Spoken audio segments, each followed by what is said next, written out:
Hydrogen परमाणु में 3 ऊर्जा स्तर, एक हाइड्रोजन परमाणु में 3 ऊर्जा स्तर कैपिटल ए बी सी हैं,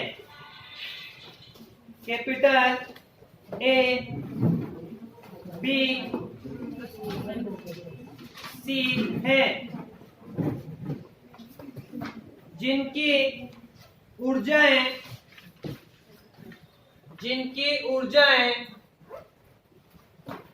क्रमशः कैपिटल ई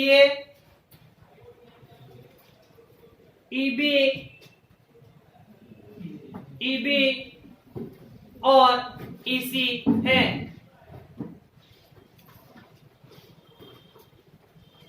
सी से बी में संक्रमण, सी से बी में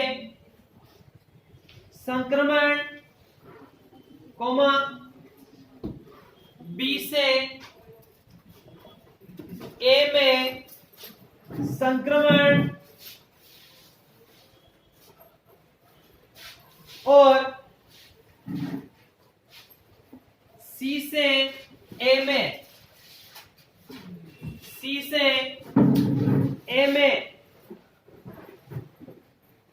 संक्रमण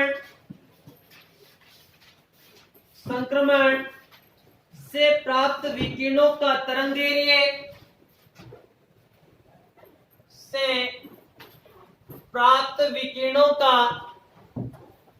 तरंगदैर्घ्य क्रमशः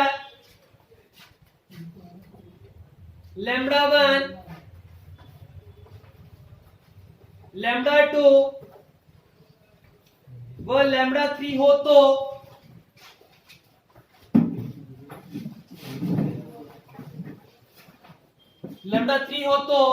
सिद्ध करो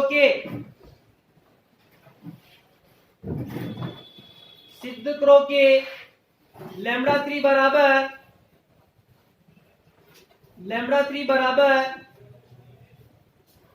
λ1 λ2 अपॉन λ1 प्लस λ2,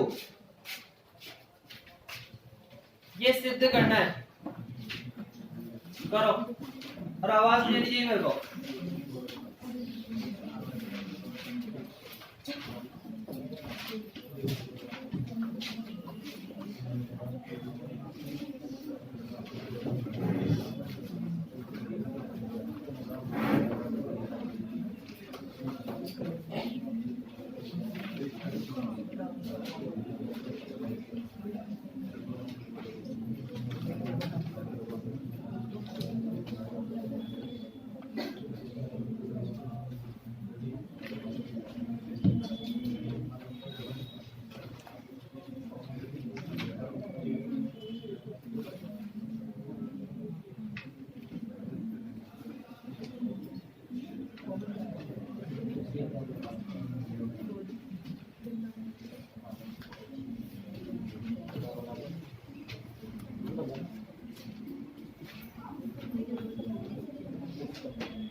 इस क्वेश्चन का इस डायग्राम से कोई रिलेशन नहीं है, इधर मत देखो।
मानोगे तुम लोग इस डायग्राम को देखते हुए? हाँ?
आ गया?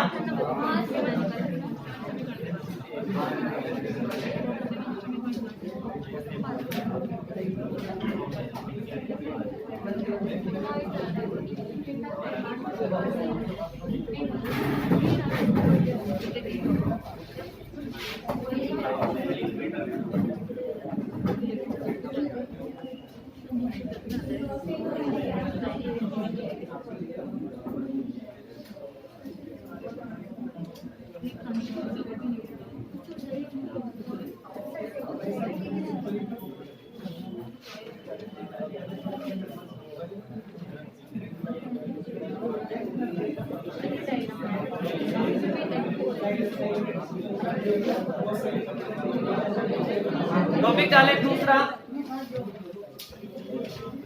ये तो हो ही गया। कर लिया ना सबने? क्या किया?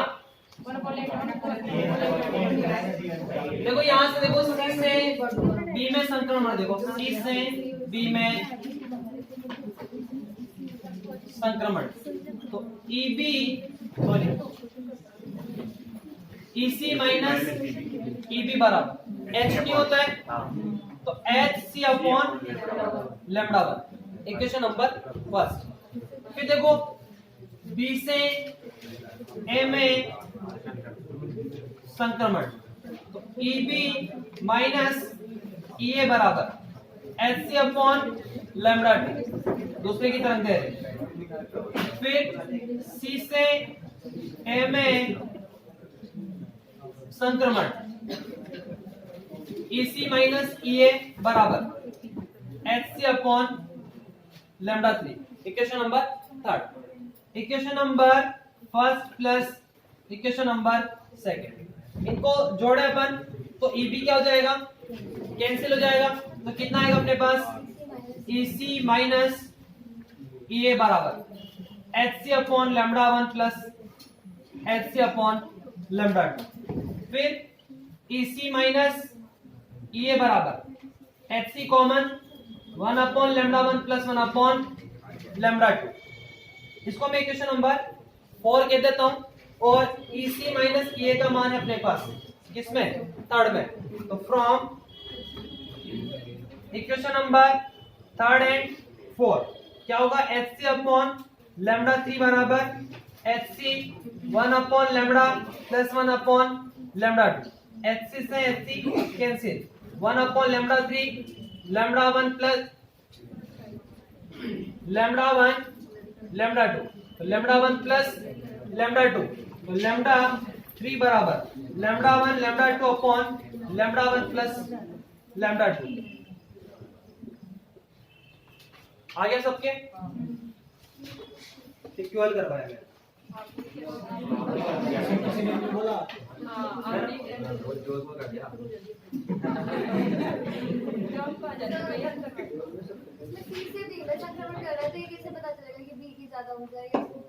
उसने कोष्टक में दिए पर मैं लिखा ही नहीं शायद तुमको, है ना, तो मैं लिखा देता हूँ।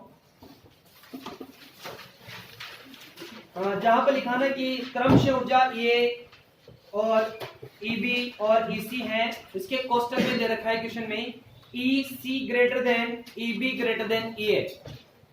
कोष्टक में लिख लो वहां पर EC greater than EB greater than EA, शायद मैंने लिखाया नहीं है, फिर भी तुम लोगों ने तो कर लिया।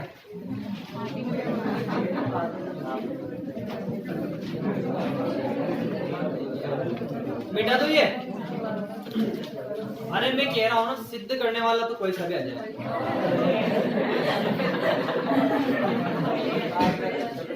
चाहे क्वेश्चन की अधूरी सूचना हो, अधूरे डेटा हो, फिर भी हो जाएगा वो, बस आ जाए सिद्ध करो। अभी इतने तरीके से सिद्ध होगा तो मेरे को ही नहीं आता हो दूसरे तरीके से।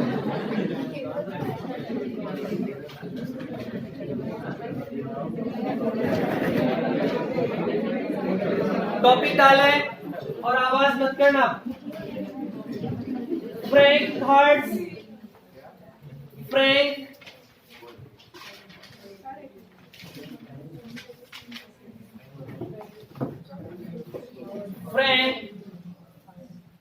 हर्ट्ज प्रयोग, फ्रैंक हर्ट्ज प्रयोग तथा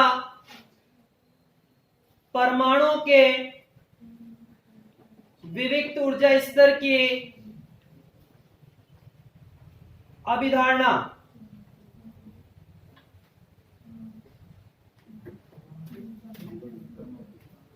परमाणु के विविक्त ऊर्जा स्तर की अभिधारणा।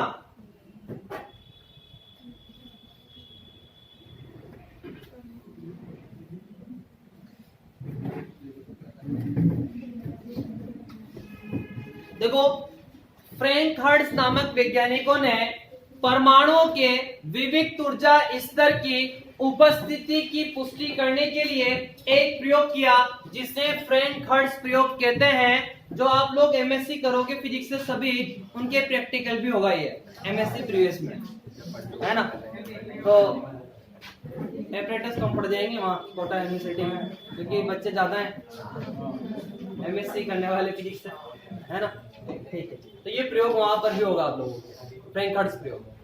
देखो इसकी बनावट क्या है, इसमें एक क्वार्ट्ज की नलिका होती है। क्या होती है? क्वार्ट्ज की नलिका होती है। यही कह दो कि एक कठोर कांच की नलिका होती है जिसमें उचित दाब पर पारे की वाष्प भरी होती है, मरकरी की वाष्प भरी होती है, और इसमें 3 इलेक्ट्रोड होते हैं जिन्हें क्रमशः C, G और A कहते हैं। C को कैथोड और A को एनोड कहते हैं। G एक जाली नुमा इलेक्ट्रोड होता है जिसे क्या कहते हैं? ग्रिड कहते हैं। क्या कहते हैं? ग्रिड कहते हैं। इस ग्रिड को कैथोड के सापेक्ष धन विभव पर रखा जाता है। कैथोड ग्रिड को इस कैथोड के सापेक्ष इस पे रखा जाता है, धन विभव पर रखा जाता है। और आरोपित विभवांतर को मापने के लिए इसमें एक वोल्टमीटर और धारा के मापन के लिए इसमें एक अमीटर लगा होता है। ये तो क्या होगी इसकी बनावट। इसकी कार्य प्रणाली क्या है सुनो। इसमें क्या है, जो नलिका है इसमें मरकरी की वाष्प भरी हुई है और इसके दोनों सिरों पर क्या लगाते हैं अपन, विद्युत विभवांतर आरोपित करते हैं। और इस पर क्या लगा हुआ है, कैथोड लगा हुआ है। तो जब अपन क्या करते हैं, फिलामेंट है, जब कैथोड को गर्म करते हैं तो इससे क्या होते हैं, इलेक्ट्रॉन उत्सर्जित होते हैं। कैथोड लगा हुआ है, इस पे देखो यहाँ कैथोड है और ये फिलामेंट है गर्म करने के लिए। तो जब कैथोड को अपन क्या करते हैं, गर्म करते हैं, तो इससे क्या होता है, इलेक्ट्रॉन उत्सर्जित होते हैं और ये इलेक्ट्रॉन कैथोड और एनोड के बीच आरोपित विभवांतर के कारण उच्च ऊर्जा से क्या होते हैं, त्वरित होते हैं और मार्ग में आने वाले मरकरी के परमाणु से टक्कर करते हैं। मार्ग में आने वाले मरकरी के परमाणु से क्या करेंगे, टक्कर। जैसे इसको गर्म करेंगे, यहाँ से इलेक्ट्रॉन उत्सर्जित होंगे, मरकरी की वाष्प भरी हुई है तो मरकरी के परमाणु से क्या करेंगे, टक्कर करेंगे। अब अगर टक्कर प्रत्यास्थ है तो इलेक्ट्रॉनों की ऊर्जा में कोई कमी नहीं होती है और ये इलेक्ट्रॉन ग्रिड को पार करके एनोड पर पहुंच जाते हैं, जिससे परिपथ में धारा प्रवाहित होती है। और अगर टक्कर कैसी है, अप्रत्यास्थ है, टक्कर कैसी है, अप्रत्यास्थ है, तो इलेक्ट्रॉनों की ऊर्जा में क्या होगी, कमी होगी और ग्रिड को पार करके एनोड पर पहुंचने वाले इलेक्ट्रॉनों की संख्या में क्या होगी, कमी होगी, जिससे धारा के मान में क्या होगी, कमी आएगी। ठीक है। अब इसमें क्या करते हैं अपन, आरोपित विभवांतर का मान बदलते हुए, आरोपित विभवांतर का मान बदलते हुए धारा का मान ज्ञात करते हैं और फिर आरोपित विभवांतर और धारा के मानों के बीच वक्र खींचते हैं, तो ये वक्र चित्रानुसार प्राप्त होता है। इसमें सबसे पहले क्या है कि आरोपित वोल्टता का मान 0 रखते हैं। तो आरोपित वोल्टता का मान जब 0 रखते हैं तो धारा का मान भी कितना होता है, 0 होता है। परंतु जब आरोपित वोल्टता का मान बढ़ाते हैं तो धारा का मान क्या होता जाता है, बढ़ता जाता है। और एक निश्चित वोल्टता पर, मतलब 4.9 वोल्ट पर जो धारा का मान है वो क्या हो जाता है, अधिकतम हो जाता है और इसके बाद क्या होता है, धारा का मान घटना प्रारंभ हो जाता है। इसका कारण यह है कि जो इलेक्ट्रॉन है वो ग्रिड तक पहुंचकर क्या करते हैं, अप्रत्यास्थ टक्कर करते हैं। क्या कह रहा हूं मैं कि 4.9 वोल्ट पर धारा का मान क्या हो जाता है, इसके बाद घटना प्रारंभ हो जाता है। इसका कारण यह है कि इलेक्ट्रॉन ग्रिड तक पहुंचने में 4.9 इलेक्ट्रॉन वोल्ट ऊर्जा प्राप्त कर लेता है। कितनी, 4.9 इलेक्ट्रॉन वोल्ट ऊर्जा प्राप्त कर लेता है और वो ग्रिड पर आकर क्या करता है, अप्रत्यास्थ टक्कर करता है, जिससे एनोड पर पहुंचने वाले इलेक्ट्रॉनों की संख्या में क्या होती है, कमी होती है, जिससे धारा का मान क्या होता है, कम होने लगता है। फिर आरोपित वोल्टता का मान बढ़ाने पर पुनः धारा का मान बढ़ना प्रारंभ हो जाता है, पुनः धारा का मान बढ़ना प्रारंभ हो जाता है। इसके बाद एक निश्चित वोल्टता 9.8 वोल्ट पर धारा का मान अधिकतम हो जाता है और इसके बाद वोल्टता का मान बढ़ाने पर फिर धारा का मान क्या होता है, घटता है। इसका कारण यह है कि जो इलेक्ट्रॉन है वो आधी दूरी तय करके, कितनी, आधी दूरी तय करके 4.9 इलेक्ट्रॉन वोल्ट ऊर्जा प्राप्त कर लेते हैं और फिर शेष आधी दूरी तय करके 4.9 इलेक्ट्रॉन वोल्ट ऊर्जा प्राप्त कर लेते हैं। तो कितनी होगी टोटल, 9.8 इलेक्ट्रॉन वोल्ट ऊर्जा प्राप्त कर ग्रिड के पास परमाणु से क्या करते हैं, अप्रत्यास्थ टक्कर करते हैं, जिससे इनकी ऊर्जा में कमी आ जाती है और एनोड पर पहुंचने वाले इलेक्ट्रॉनों की संख्या में क्या होती है, कमी होती है, जिससे धारा का मान घटता जाता है। ठीक है। तो इस प्रकार इस प्रयोग से ये स्पष्ट है कि जो मरकरी की जो परमाणु है उसमें मूल ऊर्जा स्तर से ऊपर एक प्रथम उत्तेजित ऊर्जा स्तर है, जिनके बीच का जो अंतराल है वो क्या है, 4.9 वोल्ट है, इलेक्ट्रॉन वोल्ट है ऊर्जा अंतराल। ठीक है। तो यही प्रयोग है फ्रैंक-हर्ट्ज प्रयोग। समझ में आ गया होगा पूरा, अभी लिख ही लोगे तुम लोग। हाँ, वापस से बोलो कि क्या क्या बोला मैंने, वैसे तुम्हें याद हो गया होगा सबको। हाँ, पहले 2-4 लाइन लिखो, फिर इसके बाद डायग्राम, फिर एक बार समझाओ। फ्रैंक-हर्ट्ज नामक वैज्ञानिकों ने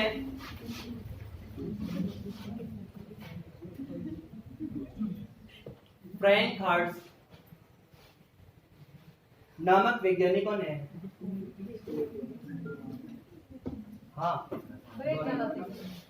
मतलब एक ही नाम की ज्यादा थी, एक ही नाम की ज्यादा थी, वैज्ञानिक या वैज्ञानिक। अरे दो वैज्ञानिक है ना, ये फ्रैंक-हर्ट्ज बीच में डेश लगा दो ना। फ्रैंक हर्ट्ज नामक वैज्ञानिकों ने, मैं तो सोच रहा था कि थोड़ा बहुत तो होगा, परमाणु में फ्रैंक हर्ट्ज नामक वैज्ञानिकों ने परमाणुओं में विविक्त ऊर्जा स्तरों की उपस्थिति की, विविक्त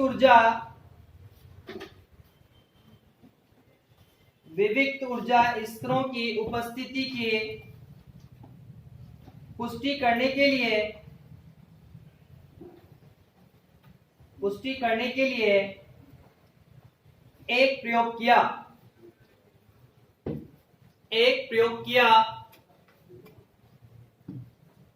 जिसे फ्रैंक हर्ट्ज प्रयोग कहते हैं।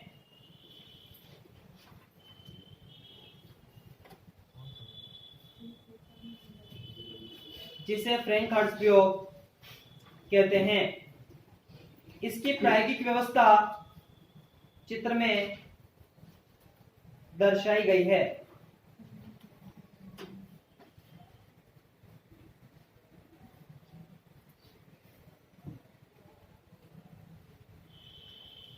डायग्राम बनाओ,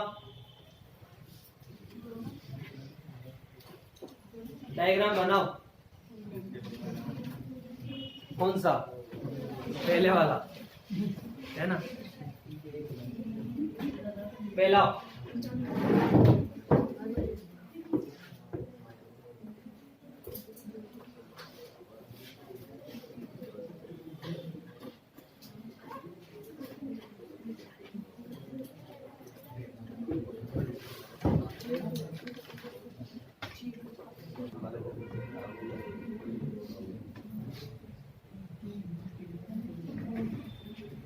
देखो इसकी बनावट में क्या क्या लिखना आप लोगों को सुन लो। इसमें एक कठोर कांच की नलिका होती है जिसमें उचित दाब पर पारे की वाष्प भरी होती है। इसमें 3 इलेक्ट्रोड C, G और A लगे होते हैं। C को कैथोड और A को एनोड कहते हैं। यहाँ आप एक ही जगह P भी लिख सकते हो, एक्सेप्टर है ना, संग्राहक प्लेट बोल सकते हो उसको। G एक जालीनुमा इलेक्ट्रोड होता है जिसे क्या कहते हैं अपन? ग्रिड कहते हैं। और इस ग्रिड को कैथोड के सापेक्ष धन विभव पर रखा जाता है, ठीक। और कैथोड और ग्रिड के बीच आरोपित विभवांतर को मापने के लिए एक वोल्टमीटर और धारा के मापन के लिए एक अमीटर संबंधित करते हैं। ये तो क्या होगी इसकी बनावट, जो लिखे लोगे तुम लोग, है ना। अब इसकी कार्यप्रणाली सुनो। जब कैथोड को गर्म करते हैं तो इससे क्या होते हैं? इलेक्ट्रॉन उत्सर्जित होते हैं। और कैथोड और ग्रिड के बीच आरोपित विभवांतर का मान, यानी बोलो कि आरोपित विभवांतर के कारण ये जो इलेक्ट्रॉन है ये क्या होते हैं? उच्च ऊर्जा से त्वरित होते हैं और मार्ग में आने वाले मरकरी के परमाणु से क्या करते हैं? टक्कर करते हैं। अगर टक्कर क्या हो? प्रत्यास्थ हो, तो इलेक्ट्रॉनों की ऊर्जा में कमी नहीं आती है और ये ग्रिड को पार करके एनोड पर पहुंच जाते हैं, जिससे परिपथ में क्या होती है? धारा प्रवाहित होती है। और अगर टक्कर क्या हो? अप्रत्यास्थ है, तो इलेक्ट्रॉनों की ऊर्जा में क्या होती है? कमी आती है और एनोड पर पहुंचने वाले इलेक्ट्रॉनों की संख्या में भी क्या होगी? कमी होगी, ठीक है। तो अपन क्या करें? आरोपित विभवांतर का मान बदलते हुए धारा का मान ज्ञात करें और फिर आरोपित विभवांतर और धारा के मानों के बीच वक्र खींचे, तो ये वक्र चित्रानुसार प्राप्त होता है। सबसे पहले आरोपित वोल्टा का मान कितना है? 0 है, तो परिपथ में कोई धारा प्रवाहित नहीं होगी, तो धारा का मान भी कितना होगा? 0 होगा। अब आरोपित वोल्टा का मान बढ़ाते जाते हैं तो धारा का मान बढ़ता जाता है। आरोपित वोल्टा का मान बढ़ा रहे हो, धारा का मान बढ़ता जा रहा है। एक निश्चित वोल्टा पर धारा का मान क्या हो जाता है? घटना प्रारंभ हो जाता है। कितने वोल्टा पर?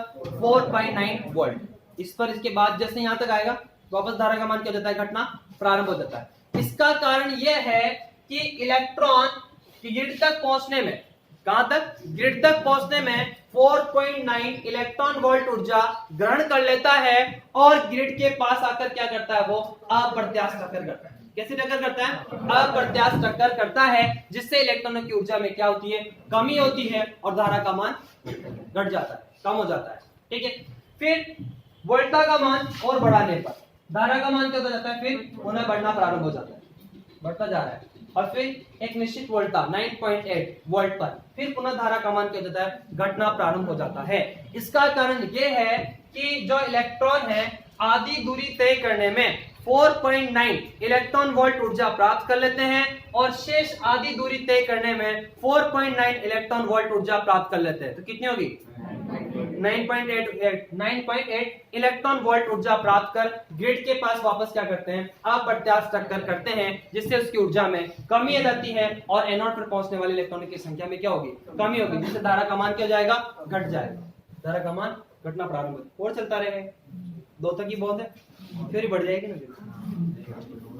तो फिर क्या है, इस प्रयोग से क्या निष्कर्ष निकल रहा है कि जो मरकरी के जो ऊर्जा स्तर है वो कैसे है? विविक्त है। कैसे है वो? विविक्त है। मतलब मूल ऊर्जा स्तर और जो प्रथम उत्तेजित ऊर्जा स्तर है, इनके बीच जो वर्जित ऊर्जा अंतराल है, जो ऊर्जा अंतराल है वो कितना है? 4.9 इलेक्ट्रॉनिक वोल्ट है। लिखें बात बनावट में लिख लो जो तुम्हें याद है, लिख लोगे ना? लिखो लिखो, फाइनल में आ गया। तो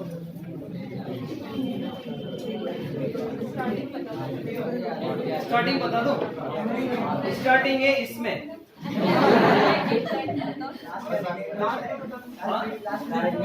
लास्ट में है, मीटर लगाते हैं। लिख लो, इसमें एक कठोर कांच की नलिका होती है। इसके बाद लगा ले वो डॉट डॉट डॉट। इसमें एक कठोर कांच की नलिका होती है जिसमें उचित दाब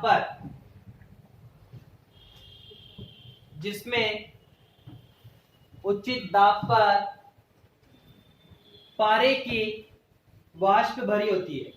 मरकरी पारे की वाष्प भरी होती है। नलिका में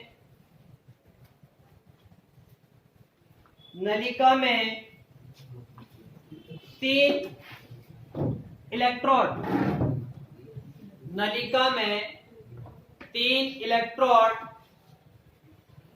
C, G और A लगे होते हैं।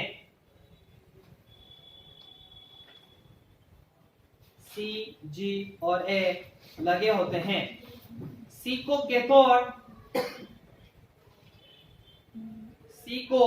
कैथोड व A को एनोड कहते हैं। C को कैथोड व A को एनोड कहते हैं। और G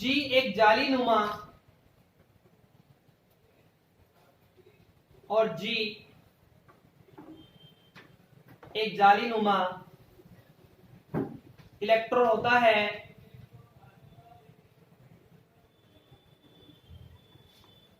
इसे ग्रिड कहते हैं।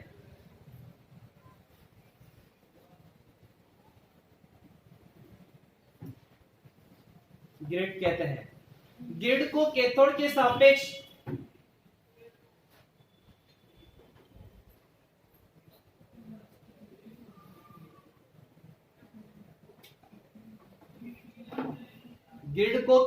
सापेक्ष धन विभव पर रखते हैं।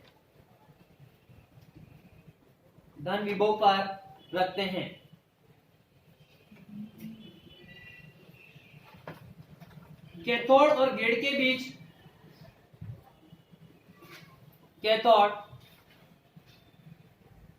के बीच आरोपित विभवांतर, कैथोड और ग्रिड के बीच आरोपित विभवांतर मापने के लिए एक वोल्टमीटर,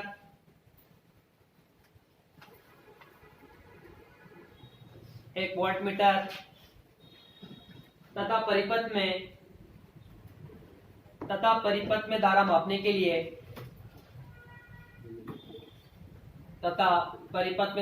के लिए अमीटर लगाते हैं।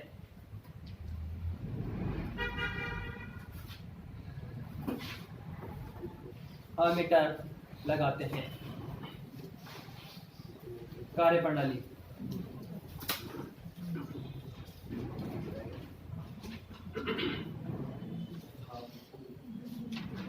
कार्य प्रणाली लिख लोगे या मैं लिखाऊं? तुम लिख लोगे अच्छे से या मैं लिखाऊं? लिख लोगे ना अच्छे से? मैं लिखाऊंगा तो ऐसे लिखाऊंगा, उल्टे से तुम बड़े लिख लो। जब कैथोड को गर्म करते हैं,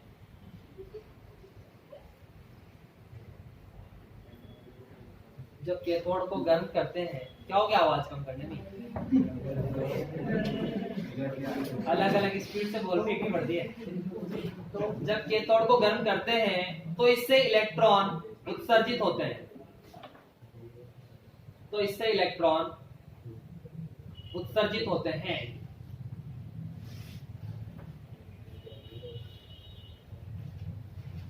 कैथोड और ग्रिड के बीच, कैथोड और ग्रिड के बीच आरोपित विभवांतर के कारण, आरोपित विभवांतर के कारण ये उच्च ऊर्जा से त्वरित होते हैं, ये उच्च ऊर्जा से त्वरित होते हैं, ये उच्च ऊर्जा से त्वरित होते हैं। ये इलेक्ट्रॉन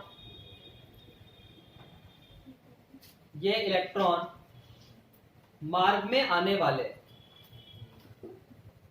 ये इलेक्ट्रॉन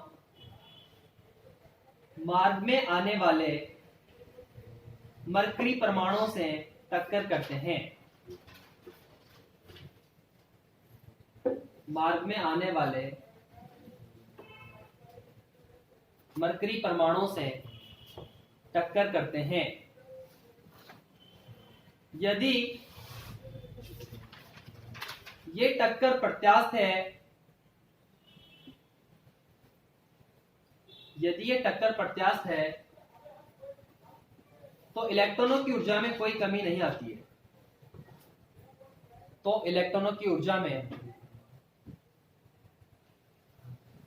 कोई कमी नहीं आती है।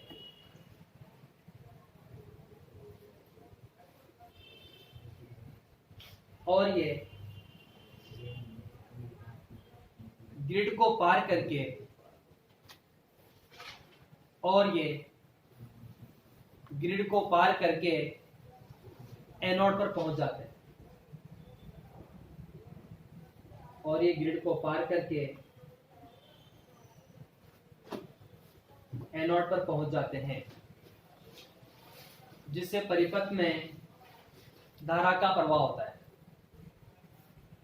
जिससे परिपथ में धारा का प्रवाह होता है।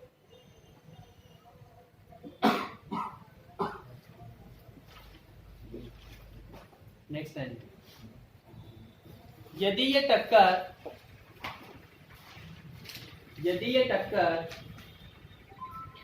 अप्रत्यास्थ हो तो, यदि ये टक्कर अप्रत्यास्थ हो तो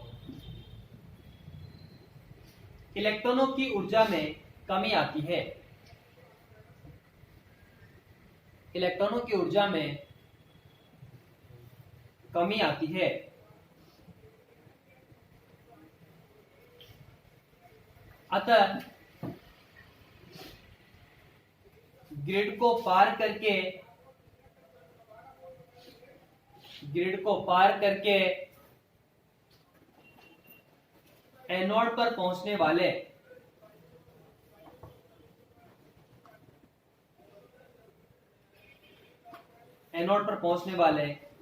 इलेक्ट्रॉनों की संख्या में कमी आती है।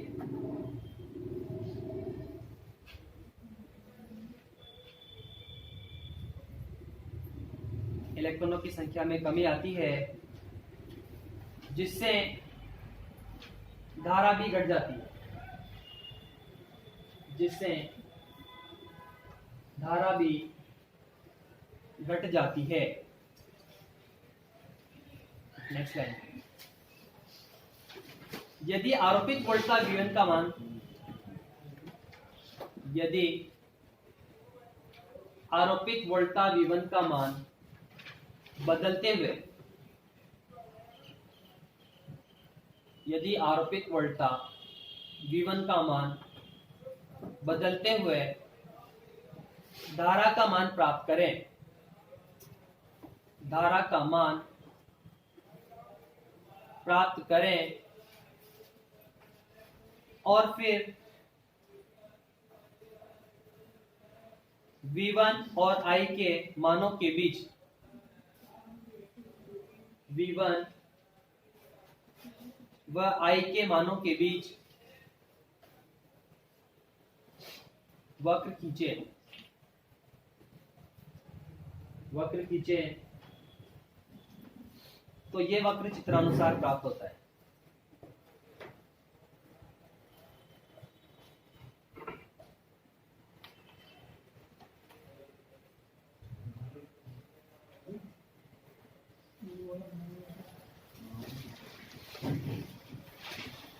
ये भी मुझे कहना पड़ेगा भाई, चित्र बना लो।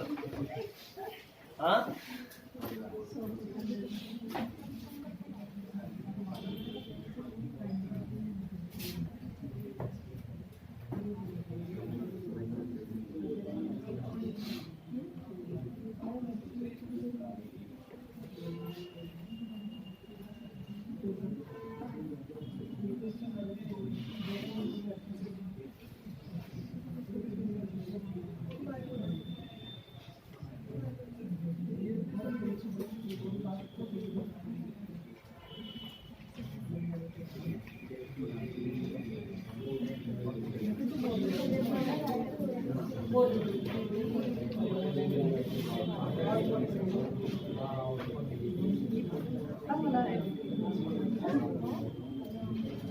ये जो मान है ना, अलग अलग गैसों के लिए अलग अलग होता है।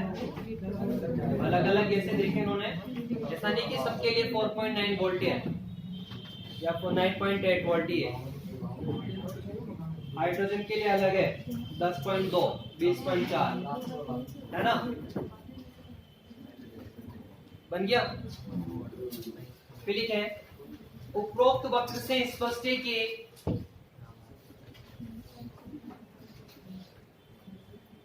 उपरोक्त वक्र से स्पष्ट है कि आरोपित वोल्टता का मान शून्य होने पर, आरोपित वोल्टता का मान शून्य होने पर परिपथ में कोई धारा प्रवाहित नहीं होती है। परिपथ में कोई धारा प्रवाहित नहीं होती है।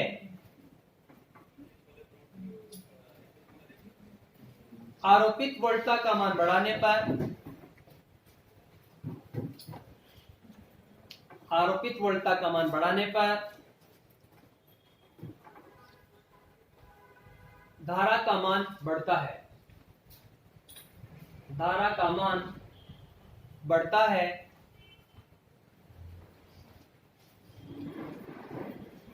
आरोपित वोल्टता का मान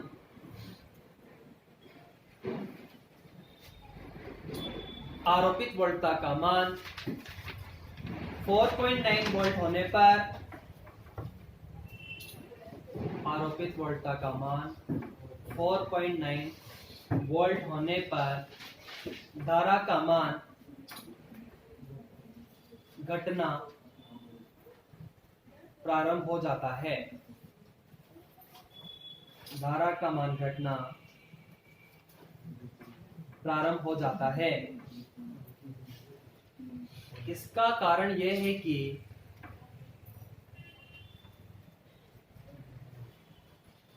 इसका कारण यह है कि 4.9 विभवांतर लगाने पर 4.9 विभवांतर लगाने पर इलेक्ट्रॉन ग्रिड तक पहुंचने में इलेक्ट्रॉन ग्रिड पर या ग्रिड तक पहुंचने में 4.9 इलेक्ट्रॉन वोल्ट ऊर्जा प्राप्त कर लेते हैं। 4.9 इलेक्ट्रॉन वोल्ट ऊर्जा प्राप्त कर लेते हैं और ग्रिड के पास मरकरी परमाणु से अप्रत्यास्थ टक्कर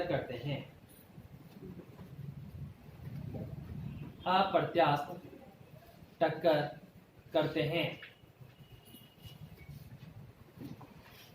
जिससे एनोड पर पहुंचने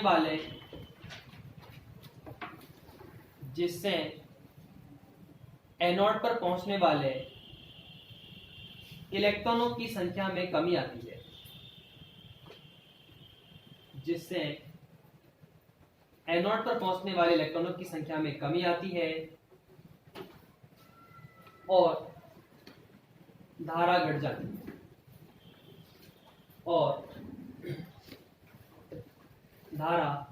जाती है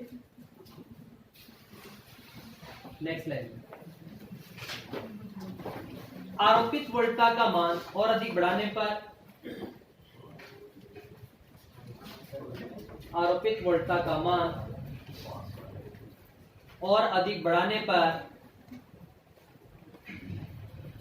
धारा का मान पुनः बढ़ने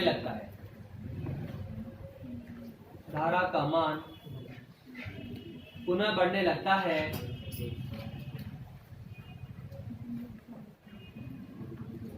और 9 वोल्ट होने पर 9.8 वोल्ट होने पर पुनः घटने लगता है।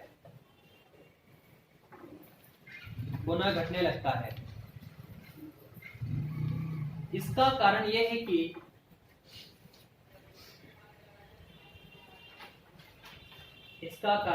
कि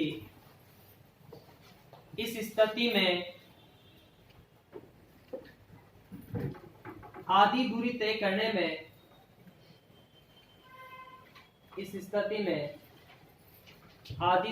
करने में इलेक्ट्रॉन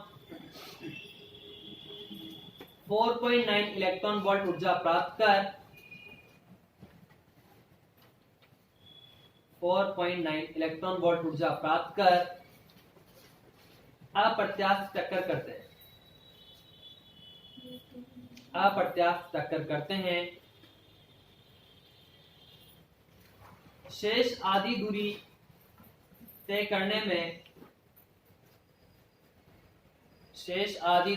करने में ये पुनः 4.9 इलेक्ट्रॉन वोल्ट ऊर्जा प्राप्त कर 4.9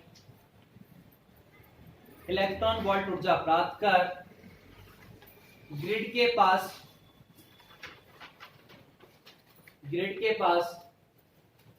अप्रत्यास्थ टक्कर करते हैं जिससे एनोड पर पहुंचने वाले इलेक्ट्रॉनों की संख्या में कमी आती है। जिससे एनोड पर पहुंचने वाले इलेक्ट्रॉनों की संख्या में कमी आती है और धारा का मान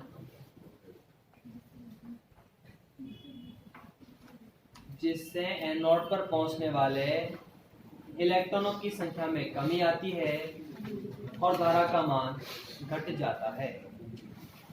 नेक्स्ट है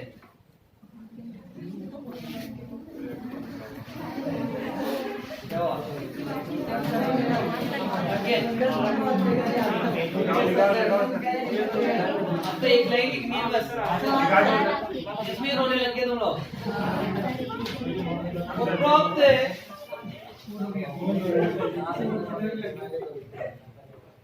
ऐसे रो मतलब जहाँ मैं पढ़ाना छोड़ दूंगा। उपरोक्त प्रयोग से स्पष्ट है कि मरकरी परमाणु के ऊर्जा स्तर विविक्त होते हैं। अभी तो बोला है कि विविक्त होते हैं। उपरोक्त प्रयोग से स्पष्ट है कि मरकरी परमाणु के ऊर्जा स्तर विविक्त होते हैं और मूल ऊर्जा स्तर